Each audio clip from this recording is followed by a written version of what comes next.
പ്രത്യേകിച്ച് ഒബിനച്ചൻ വളരെ സ്നേഹമുള്ള ഒരു അച്ഛനായതുകൊണ്ട് എൻ്റെ ഒരു ആത്മാർത്ഥ സുഹൃത്താണ്. അതിൽ എല്ലാം ഉണ്ട് പ്രിയമുള്ളവർ. അതുകൊണ്ട് തന്നെ അച്ഛൻ എന്നോട് ഈ ദേവാലയത്തിലേക്ക് വന്നപ്പോൾ വരുന്നതിന്, പ്രസംഗത്തിന് വിളിക്കുന്നതിന് മുമ്പ് തന്നെ അച്ഛൻ എന്നോട് പറഞ്ഞു, എൻ്റെ അച്ഛൻ സൂക്ഷിച്ചു വേണം പ്രകാശഗിരി പള്ളി വന്ന് പ്രസംഗിക്കാൻ. എന്നോട് സ്നേഹമുള്ളത് കൊണ്ടാണ്.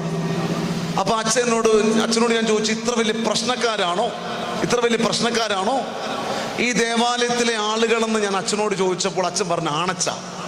എന്നിട്ട് കാരണം അച്ഛൻ നിരത്തിയത് എന്താണെന്നറിയാമോ? എൻ്റെ അച്ഛൻ പ്രകാശഗിരി സെയിൻറ്റ് മേരീസ് ദേവാലയത്തിലെ ആളുകൾ വേദശാസ്ത്രവും ക്രിസ്തുവിജ്ഞാനവും സഭാ ചരിത്രവും വേദപുസ്തകമൊക്കെ അരച്ച് കലക്കി കുടിച്ചിരിക്കുന്ന ആളുകളാണ്.